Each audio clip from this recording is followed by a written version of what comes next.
থেমে থেমে বলল, আমি অন্য অন্য একটা কারণে যেতে চাই। কী কারণ? ভদ্রলোক আমার সম্পর্কে খোঁজ খবর করার জন্য মধুপুর গিয়েছিলেন। খোঁজ পেলেন কি না জানতে ইচ্ছে করছে। মধুপুরের খবর পেলে কিভাবে?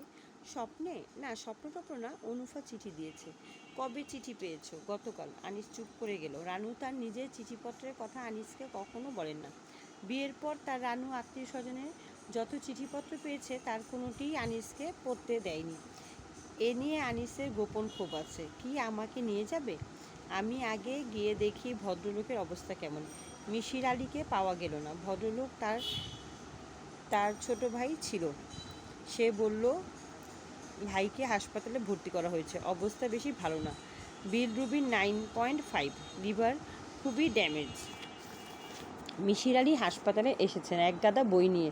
তার ধারণা ছিল বই পড়ে সময়টা খুবই খারাপ কাটবে না, কিন্তু কার্যক্ষেত্রে সেরকম হয়নি। ডাক্তাররা বই পড়তে নিষেধ করেনি, কিন্তু দেখা গেল বই পড়া যাচ্ছে না। কিছুক্ষণ তাকিয়ে থাকলেই মাথার ভেতর ভোঁতা এক ধরনের যন্ত্রণা হয়। যন্ত্রণা নিয়ে বই পড়ার কোনো মানে হয় না। তবুও তিনি মৃত্যু বিষয়ক একটি বই পড়ে ফেললেন এবং মৃত্যু ব্যাপারটিতে যথেষ্ট উৎসাহ বোধ করতে লাগলেন। তার স্বভাবই হচ্ছে কোনো বিষয় একবার মনে ধরে গেলে সে বিষয়ে সম্পর্কে চূড়ান্ত পড়াশোনা করতে চেষ্টা করেন। মৃত্যু সাবজেক্টটি তার পছন্দ হয়েছে, কিন্তু এ বিষয়ে পড়াশোনা করতে পারছেন না। বইপত্র নেই। ইউনিভার্সিটি লাইব্রেরিতে কিছু থাকার কথা, কিন্তু আনাবেন কাকে দিয়ে? তাকে কেউ দেখতে আসছে না। তিনি এমন কোনো জনপ্রিয় ব্যক্তি নন যে তার অসুস্থতার খবরে মানুষের ঢল নামবে। তাছাড়া অসুখের খবর তিনি কাউকে জানাননি। হাসপাতালে ভর্তি হবার ইচ্ছাও ছিল না, কিন্তু ঘরে দেখাশোনার লোক নেই। কাজের মেয়েটি তিনি মধুপুর থাকাকালীন বেশ কিছু জিনিসপত্র নিয়ে ভেগে গেছে। এমন অবস্থায় হাসপাতালে ভর্তি হওয়া ছাড়া উপায় কী? বিকেলবেলা তার কাছে কেউ আসে না। সবারই আত্মীয় স্বজন আসে দেখতে, তার কাছে কেউ আসে না। এই সময়টা তিনি চোখ বন্ধ করে শুয়ে থাকেন এবং এখনও মানুষের সঙ্গে পাবার জন্য তার মন কাঁদে দেখে নিজের কাছে লজ্জিত বোধ করেন। আজ সারাদিন মিশির আলী খুবই খারাপ কেটেছে। তার রুমমেট ২৬ বছরের ছেলেটি সকাল ৯টায় বিনা নোটিশে মারা গেছে। মৃত্যু যে এত দ্রুত মানুষকে ছুঁয়ে দিতে পারে তা তার ধারণাতেও ছিল না। ছেলেটা ভোরবেলা নাস্তা চেয়েছে, তার সঙ্গে খানিকক্ষণ কথাবার্তাও বলেছে। তিনি জিজ্ঞাসা করেছেন, আজ কেমন আছো? আজ বেশ ভালো। লিভার ব্যথা করছে না, তবে তলপেটের দিকে একটা চাপ ব্যথা আছে। খুব বেশি না? খুব বেশি না। আপনি এটা কি বই পড়ছেন? এটা একটা সায়েন্স ফিকশন। বেশ ভালো বই। তুমি পড়বে? জি না, ইংরেজি বই আমার ভালো লাগে না। বাংলা উপন্যাস পড়ি। কার লেখা ভালো লাগে? এ দেশের মানে বাংলায় কার লেখা তোমার পছন্দ? নিমাই ভট্টাচার্য। তাই নাকি? ছেলেটি আর জবাব না দিয়ে কাতরাতে থাকে। সকাল 8:30টায় বলল, একজন ডাক্তার পাওয়া যায় কিনা দেখবেন। তিনি অনেকক্ষণ বোতাম টিপলেন, কেউ এলো না। শেষ পর্যন্ত নিজেই গেলেন ডিউটি রুমে। ফিরে এসে দেখেন ছেলেটি মরে পড়ে আছে। মৃত্যুর সময় পাশে কেউ থাকবে না, এর চেয়ে ভয়াবহ বোধ হয় আর কিছু নেই। শেষ বিদায় নেবার সময় অত্যন্ত কোনো একজন মানুষকে বলে যাওয়া দরকার। নিঃসঙ্গ ঘরে থাকা থেকে একা একা চলে যাওয়া যায় না, যাওয়া উচিত না। এটা হৃদয়হীন ব্যাপার। এতদিন যে ছেলেটি ছিল, এখন আর সে নেই। ঘণ্টা খানেকের মধ্যেই তার সমস্ত চিহ্ন হয়ে ঘর থেকে সরিয়ে ফেলা হয়েছে। বিছানায় নতুন বালিশ ও নতুন চাদর গেছে। হয়তো সন্ধ্যার মধ্যে কোনো নতুন পেশেন্ট এসে পড়বে। মিশির আলী সমস্ত দিন কিছু খেতে পারলেন না। বিকেলের দিকে তার গায়ে বেশ টেম্পারেচার হলো। প্রথমবারের মতো মনে হলো কেউ তাকে দেখতে এলে খারাপ লাগবে না, ভালোই লাগবে। কেউ না এলে, একজন রোগী হলেও আসুক, একা একা এই কেবিনে রাত কাটানো যাবে না। ঠিক সেই সময় স্তব্ধ ভঙ্গিতে রানু এসে ঢুকলো। আপনি ভালো আছেন? না, ভালো না। তুমি কোথা থেকে? বাসার থেকে। ইস, আপনার একই অবস্থা। অবস্থা খারাপ ঠিকই। আনিস সাহেব কোথায়? ও আসেনি, আমি একাই এলাম। ওর কাছে থেকে ঠিকানা নিয়েছি। বসো তুমি, ওই চেয়ারটায় বসো। ফ্লাক্সে চা আছে, খেতে চাইলে খেতে পারো। চাটা খাবো না। আপনার কাছে একটা খবর জানতে এসেছি। কোন খবরটি? মধুপুরে গিয়ে আপনি কি জানলেন? তেমন কিছু না, জানতে পারিনি। তবে যা জেনেছি তাই বলুন, আমার খুব জানতে ইচ্ছে করছে। অনুফা লিখেছি আপনি নাকি হাজার হাজার মানুষকে নানান রকম প্রশ্ন করেছেন। মিশির আলী হাসলেন। হাসলে হবে না, আমাকে বলতে হবে। প্রথমে যে জিনিসটি জানলাম সেটি হচ্ছে তুমি অনেকগুলো ভুল তথ্য দিয়েছ। আমি কোনো তথ্য দেইনি। তুমি নিজে হয়তো জানো না সেগুলো ভুল। যেমন পায়জামা খোলার ব্যাপারটি, এরকম কোনো কিছু ঘটেনি। রানু চোখ লাল করে বলল, ঘটেছে। না রানু, ঘটেনি, এটা তোমার কল্পনা। তাছাড়া তুমি উলঙ্গ একটি ডেড বডির কথা বলছো, সেটাও ঠিক না। কিন্তু আমি জানি এগুলো ঠিক না। না রানু, এইসব তুমি নিজে ভেবেছ। আর আমার ধারণা এ জাতীয় স্বপ্ন তুমি মাঝে মাঝে দেখো। দেখো না কীরকম স্বপ্নের কথা বলছেন? মিসির আলি কয়েক মুহূর্ত চুপ করলেন, স্পষ্ট গলায় বললেন, তুমি প্রায়ই স্বপ্ন দেখো না? একজন নগ্ন মানুষ তোমার কাপড় খোলার চেষ্টা করছে। রানু উত্তর দিল না, মাথা নিচু করে থাকলো। বলো রানু, জবাব দাও। হ্যাঁ দেখি। কখনো কি ভেবে দেখেছো এরকম স্বপ্ন দেখো? না, ভাবিনি। আমি ভাবছি, কারণটাও খুঁজে বের করেছি। আজ সেটা বলতে চাই না, অন্য একদিন বলবো। না, আপনি আমাকে আজই বলেন। মিসির আলি ফ্লাস্ক থেকে চা ঢাললেন, শান্ত স্বরে বললেন, চা খেতে খেতে শোনো, চায়ে ক্যাফিন আছে। ক্যাফিন তোমার নার্ভগুলোকে অ্যাক্টিভ রাখবে। রানু চায়ের পেয়ালা নিল, কিন্তু চুমুক দিল না, মাথা নিচু করে বসে রইল। মিসির আলি ঠান্ডা গলায় বলতে লাগলেন, রানু, তোমাকে নিয়ে এই গল্পটি আমি তৈরি করেছি, তুমি মন দিয়ে শোনো। তুমি যখন বেশ ছোট, 9, 10 বা 11 বছর বয়স, তখন একজন বয়স্ক লোক তোমাকে ভুলিয়ে ভালিয়ে নির্জন কোনো জায়গায় নিয়ে গিয়েছিল। তোমাদের গ্রামে এরকম একটা নির্জন জায়গার খোঁজে আমি গিয়েছিলাম। সেখানে জঙ্গলের কাছে একটা ভাঙ্গা বিষ্ণু মন্দির দেখেছি। মনে হয় ওই জায়গাটা হবে, কারণ সাপের ভয়ে ওখানে কেউ যেত না। রানু, তুমি কি আমার কথা শুনছো? শুনছি। তারপর সেই বয়স্ক মানুষটি মন্দিরে তোমায় নিয়ে গেল। আমাকে কেউ নিয়ে যায়নি, আমি নিজেই গিয়েছিলাম। ওই মন্দির খুব সুন্দর, একটি দেবদেবী মূর্তি আছে। আমি ওই মূর্তি দেখার জন্য যেতাম। তারপরে কি হয়েছে বলো? রানু তীক্ষ্ণ দৃষ্টিতে কিছুক্ষণ তাকিয়ে থেকে তীব্র স্বরে বলল, আমি বলবো না, আপনি বলুন। মিসির আলি শান্ত স্বরে বললেন, ওই লোকটি তখন টেনে তোমার পায়জামা খুলে ফেললো। রানুর চোখ দিয়ে জল পড়তে লাগলো। ওই লোকটির নাম ছিল জালালউদ্দিন। রানু কিছু বলল না। মিসির আলি বললেন, তোমার অসুখ শুরু হলো সেদিন থেকে। তোমার মনের মধ্যে ব্যাপারটি গেঁথে গেল। পরবর্তী সময়ে গোসলের সময় যখন মরা মানুষটি তোমার পায়ে লেগে গেল, তখন তোমার মনে পড়লো মন্দিরের দৃশ্য। বুঝতে পারছো? রানু জবাব দিল না। অসুখের মূল কারণটি আলোয় নিয়ে এলেই অসুখ সেরে যায়, এজন্যই আমি এটা তোমাকে বললাম। তুমি নিজেও এখন গোড়ার থেকে সমস্ত ব্যাপারটি নিয়ে চিন্তা করবে, তোমার অসুখ সেরে যাবে। রানু মৃদু স্বরে বলল, আপনি কি ওই লোকটির সঙ্গে কথা বলছেন? বলেছি। ও কি বলেছে? তেমন কিছু বলেনি। না, বলেছে। আপনি আমাকে বলতে চাচ্ছেন না। এতটা যখন বলেছেন তখন বাকিটাও বলুন। রানু তীব্র চোখে তাকালো। মিসির আলি বললেন, দেখো রানু, আমি খুবই যুক্তিবাদী মানুষ। অলৌকিক কোনো কিছুতে বিশ্বাস করি না। আমি বিশ্বাস করি সব কিছুরই একটি ব্যাখ্যা আছে। জালালউদ্দিন যা বলেছে তাও নিশ্চয়ই ব্যাখ্যা করা যায়। রানু তীব্র চোখে তাকালো। মিসির আলি বললেন, দেখো রানু, আমি খুবই যুক্তিবাদী মানুষ। অলৌকিক কোনো কিছুতেই বিশ্বাস করি না। আমি বিশ্বাস করি সব কিছুরই একটা ব্যাখ্যা আছে। জালালউদ্দিন যা বলেছে তা নিশ্চয়ই ব্যাখ্যা করা যায়। ব্যাখ্যা পরে করবেন, আগে বলুন সে কি বলেছে। সে বলেছে, হঠাৎ সে দেখে মূর্তিটি ছুটে এসে তোমার মধ্যে মিলিয়ে গেছে। তোমার গা থেকে আগুনের হলকা বেরুচ্ছে। জালালউদ্দিন তখন ছুটে পালিয়ে যায়। আপনি জালালউদ্দিনের কথা বিশ্বাস করেন না? না, ওর মনে পাপবোধ আছে। মন্দির টন্দির নিয়ে মূর্খ মানুষদের মনে অনেক রকম ভয়ভীতি কাজ করে। তা থেকে সে একটা হেলুসিনেশন দেখেছে। তুমি নিজে তো কিছুই দেখো নাই।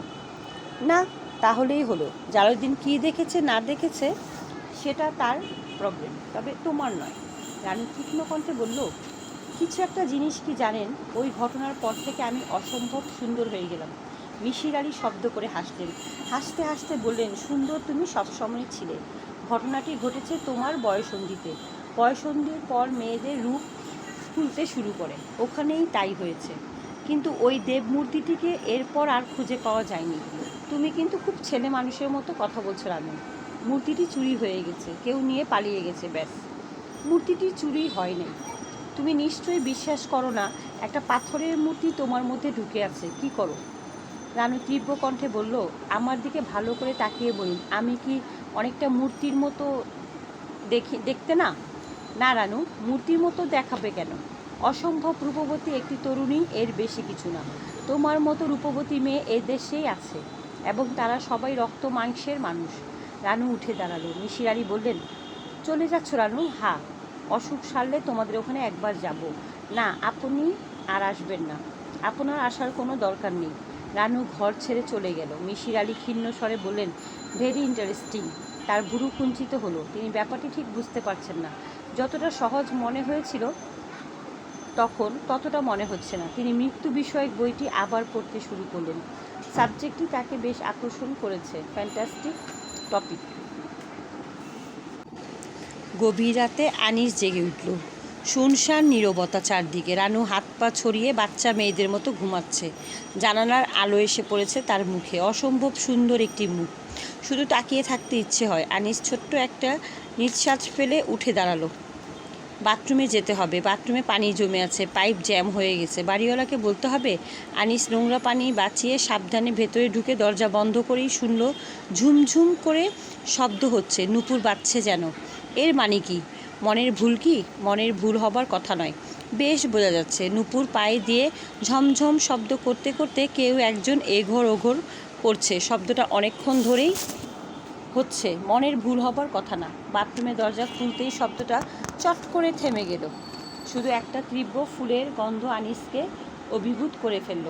একটু আগেও তো এরকম সৌরভ ছিল না। আনিসের মাথা ঝিমঝিম করতে লাগলো। বিষময়ের ঘরে অবশ্য বেশিক্ষণ স্থায়ী হলো না। আনিসের মনে পড়ল একতলায় বাগানের হাসনাহেনার প্রকাণ্ড একটা ঝাড় আছে। বাতাসের ঝাপটায় ফুলের গন্ধেই উড়ে এসেছে বারান্দায়। আনিস কিছুক্ষণ একা একা বারান্দায় দাঁড়িয়ে রইল। নূপুরের শব্দ আবার যদি পাওয়া যায়। দোতলায় একটা বাচ্চা ছেলে শুধু কাঁদছে। তার মা তাকে শান্ত করার চেষ্টা করছে। একটা রিক্সা গেল টুনটুন করে, ব্যাস, আর কিছু শোনা গেল না। শোবার ঘরে রানু ঘুমাচ্ছে মরার মতো। জানালা খোলা, ঠান্ডা হাওয়া ভাসছে। আনিস জানালা বন্ধ করতে গিয়ে শুনল রান্নাঘর থেকে জিতু মিয়া সারা শব্দ দিচ্ছে, কান্না চাপার আওয়াজ। জিতু মিয়া! জিতু ফুপিয়ে উঠল। আনিস রান্নাঘরে ঢুকে বাতি জ্বালালো। জিতু মশারির ভিতর জুবুথুবু হয়ে বসে আছে। জিতু, কি হয়েছে রে? কিছুই হয় নাই, বসে আছিস কেন? ঘুম আহে না। স্বপ্ন দেখেছিস? জিতু মাথা নাড়ল। কি স্বপ্ন? একজন মাইয়া মানুষ পাকের ঘরে হাঁটতে আসছিল। এই দেখছি স্বপ্নে? স্বপ্নে দেখি নাই, নিজের চোখে দেখলাম। দূর বেটা, অন্ধকারে তুই মানুষ দেখলি কীভাবে? যা ঘুমো।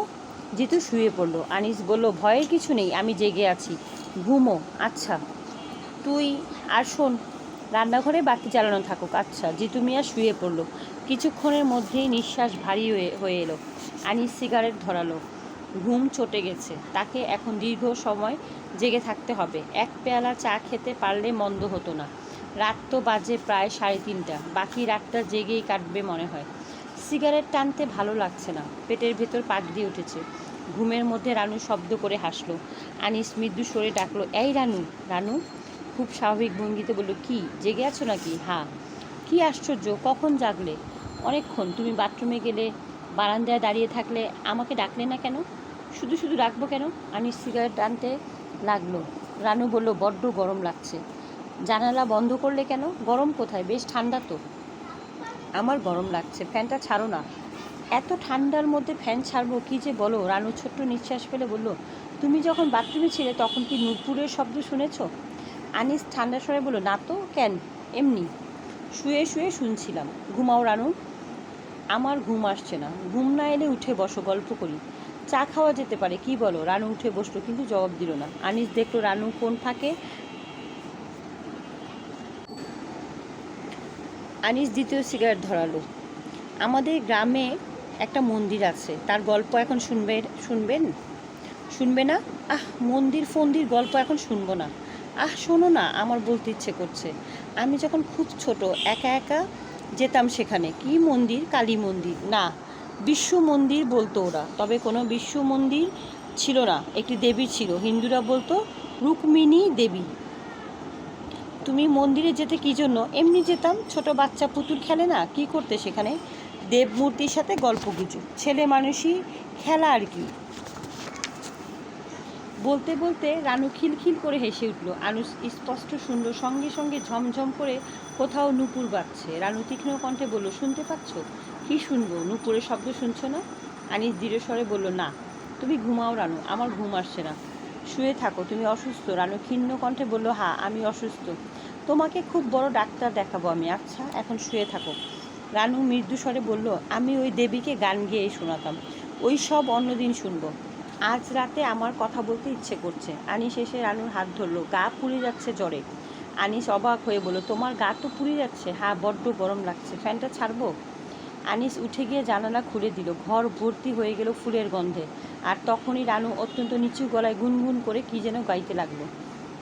অদ্ভুত অপার্থিব কোনো একটা সুর, যা এ জগতের কিছু নয়, অন্য কোনো ভুবনের।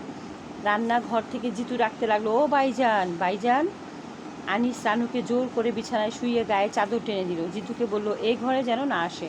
তারপর নেমে গেল নিচে বাড়িওয়ালার মেয়েটিকে খবর দিয়ে নিয়ে আসতে। নীলু এর সঙ্গে সঙ্গে আনিস দেখলো রানু শিশুর মতো ঘুমাচ্ছে। জিতু মিয়া শুধু শুধু জেগে আছে, কাঁদছে ব্যাকুল হয়ে। নীলুর সঙ্গে তার বাবাও আসছেন। তিনি অবাক হয়ে বলেন, হাসছেটা কি, হয়েছেটা কি?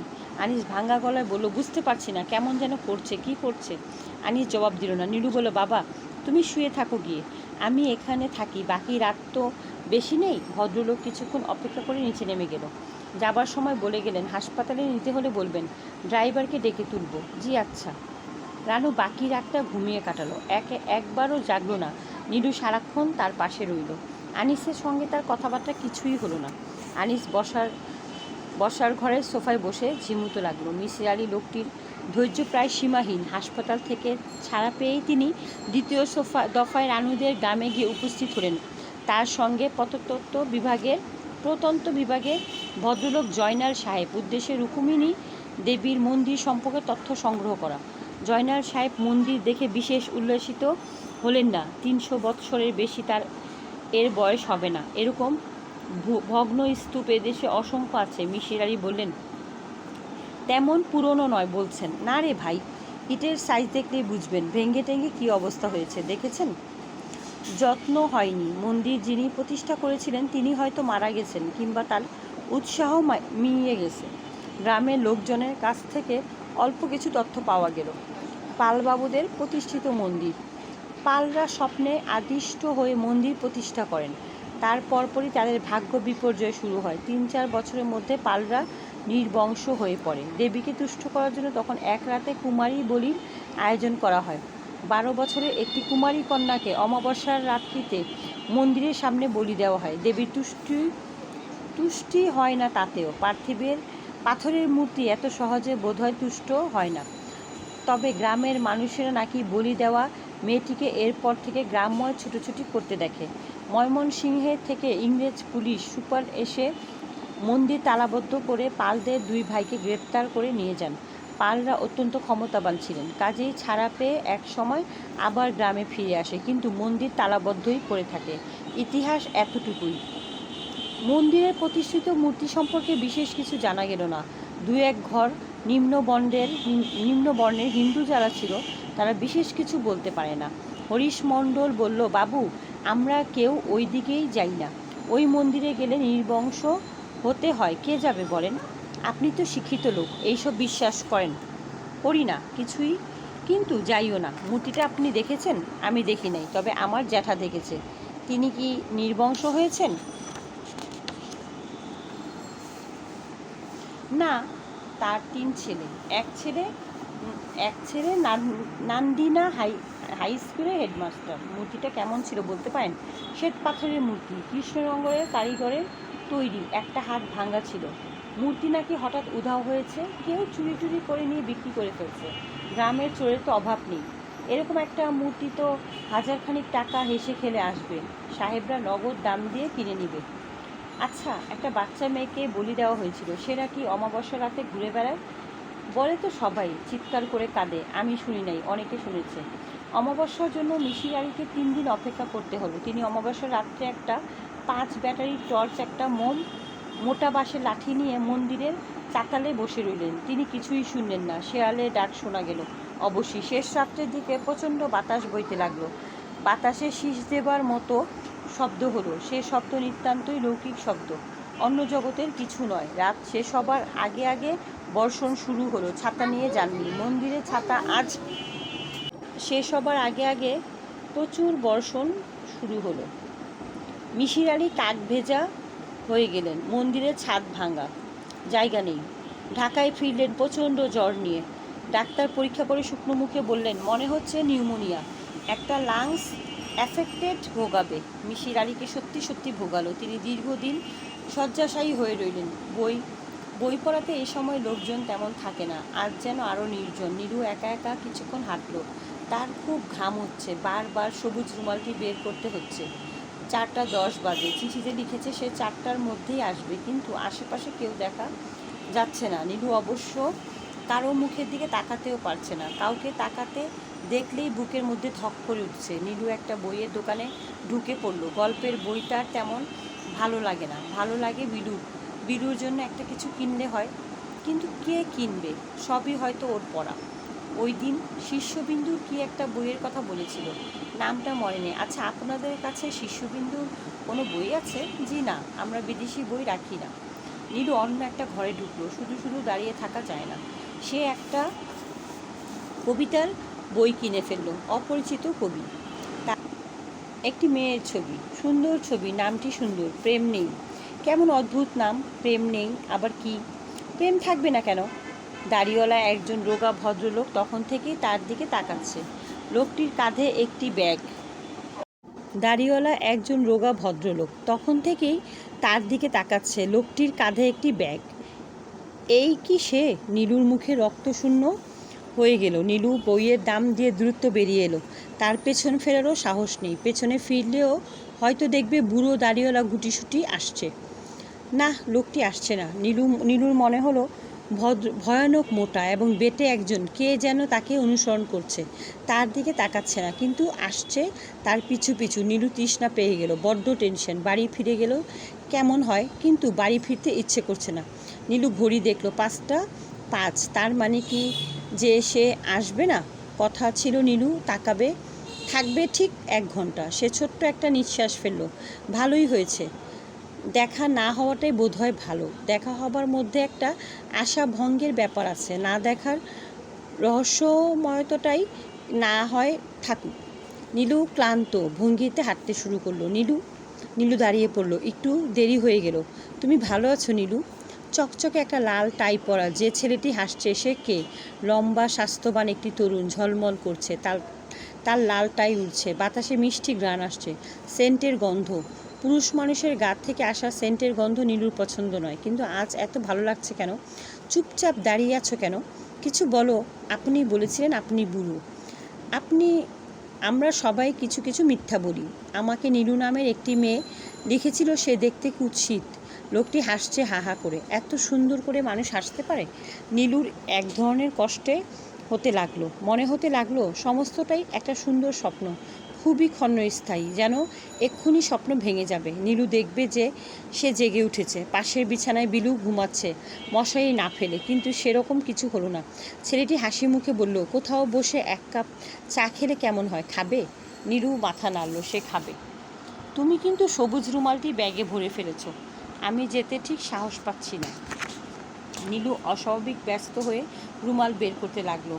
একটা লিপস্টিক, একটা চিরুনি, কিছু খুচরা পয়সা গড়িয়ে পড়ল নিচে। ছেলেটি হাসি মুখে সেগুলি কুড়োচ্ছে। নীলু মনে মনে বলল, যেন একটা স্বপ্ন না হয়, আর স্বপ্ন হলেও যেন স্বপ্নটা অনেকক্ষণ থাকে। নীলুর খুব কান্না পেতে লাগলো। নিউ মার্কেটের ভেতরে চা খাওয়ার তেমন ভালো জায়গা নেই। ওরা বলকা বিল্ডিংয়ের দোতলায় গেল। চমৎকার জায়গা, অন্ধকার অন্ধকার চারদিকে, পরিচ্ছন্ন টেবিল, সুন্দর একটা মিউজিক হচ্ছে। চায়ের সঙ্গে কিছু খাবে নীলু? না, এরা ভালো সমুচা করে, সমুচা দিতে বলি। আমার খিদে পেয়েছে, কি বলবো বলুন? ছেলেটা হাসলো। নীলুর খুব ইচ্ছে করছিল জিজ্ঞাসা করে, হাসছো কেন তুমি? আমি কি হাস্যকর কিছু করেছি? কিন্তু নীলু কিছুই বলল না। ছেলেটি হাসতে হাসতে বলল, আসলে আমি বিজ্ঞাপনটা মজা করার জন্য দিয়েছিলাম, কেউ জবাব দেবে ভাবিনি। আমি ছাড়াও কেউ লিখেছিল কি? তা লিখেছে, মনে হচ্ছে এদেশের মেয়েদের কাজকর্ম বিশেষ নেই, সুযোগ পেলেই ওরা চিঠি লেখে। এ কথা বললাম বলে তুমি আবার রাগ করলে না তো? না। গুড, আমি শুধু তোমার চিঠি জবাব দিয়েছি, অন্য কারো চিঠি জবাব দেইনি। আমার কথা বিশ্বাস করছো তো? করছি। বেয়ারা চায়ের পট দিয়ে গেল। ছেলেটি বলল, দাও, আমি চা বানিয়ে দিচ্ছি। ঘরে বানাবে মেয়েরা, কিন্তু বাইরে পুরুষেরা, এই নিয়ম। নীলু লক্ষ্য করলো ছেলেটি তার কাপে 3 চামচ চিনি দিয়েছে। নীলু একবার লিখেছে সে চায়ে 3 চামচ চিনি খায়। ছেলেটি সেটা মনে রেখেছে। কি আশ্চর্য, চায় এত চিনি খাওয়া কিন্তু ভালো না। নীলু কিছু বলল না। এরপর থেকে চিনি কম খাবে। নীলু ঘাড় নাড়ল। তারা সন্ধ্যা পর্যন্ত বসে রইল। নীলু একবার বলল, সন্ধ্যা হয়ে যাচ্ছে, উঠি। ছেলেটি বলল, আরেকটু বসো, আমি বাসায় পৌঁছে দিব, আমার সঙ্গে গাড়ি আছে। নীলু আর কিছু বলল না। একটু দেরি হলে তোমাকে আবার বাসায় বকবে না তো? না, বকবে না। আমি মাঝে মাঝে অনেক রাত করে বাসায় ফিরি। সেটা ঠিক না নীলু, শহর বড় হচ্ছে, ক্রাইম বাড়ছে, ঠিক না? হ্যাঁ ঠিক। ওই দিন কি হলো জানো? আমার পরিচিত এক মহিলার কান থেকে টেনে দুল নিয়ে গেছে। রক্তারক্তি কাণ্ড। আমি বাইরে গেলে গয়না টয়না পরি না, না পরাই উচিত। আচ্ছা নীলু, তুমি কি আজ তোমার বাবার সঙ্গে আমাকে আলাপ করিয়ে দেবে? আপনি যদি চান দেব। আমি নিশ্চয়ই চাই। তুমি কি চাও? চাই বলতে গিয়ে নীলুর চোখ ভেজে উঠল। ছেলেটার এখন কত না পরিচিত মনে হচ্ছে। সে যদি হাত বাড়িয়ে নীলুর হাত স্পর্শ করে তাহলে কেমন লাগবে নীলু? ভালোই লাগবে, কিন্তু ছেলেটি অত্যন্ত ভদ্র, সে এমন কিছুই করলো না। নীলু, তুমি তোমার জন্য একটা উপহার এনেছিলাম, কিন্তু তার আগে বলো তুমি কি কি এনেছো? আমি বলেছি, তুমি বলেছিলে লাল টাই আনবে, ভুলে গেছো না? না, ভুলবো কেন? আমি তোমার জন্যই লাল টাই পরে এসেছি। যদি লাল রং আমার পছন্দ না, আমার পছন্দ হলো নীল। নীল আমারও পছন্দ, তবে হালকা নীল, কড়া নীল নয়। নীলু এই প্রথম অল্প হাসলো। হালকা নীল তার নিজেরও পছন্দ। ছেলেটি হাসতে হাসতে বলল, আমার সবচেয়ে অপছন্দ হচ্ছে সবুজ রং, কিন্তু দেখো আজ সবুজ রংটাও খারাপ লাগছে না। তারা উঠে দাঁড়ালো 8:30টার দিকে। হেঁটে হেঁটে এলো নিউ মার্কেটের গেটে। ছোট্ট একটা হোন্ডা সিভিক সেখানে পার্ক করা। ছেলেটি ঘড়ি দেখে বলল, রাত কি বেশি হয়ে গেল নীলু? না, বেশি হয়নি। তোমার বাবা দুশ্চিন্তা না করলে হয়। আমি চাই না আমার জন্য কেউ বকা খাক। অবশ্যই 1 আর 3 বকা খেলে কিছু যায় আসে না, কি বলো? নীলু হাসলো, ছেলেটিও হাসলো, মার্জিত হাসি। সরাসরি বাসায় যাবে নাকি যাবার আগে আইসক্রিম খাবে?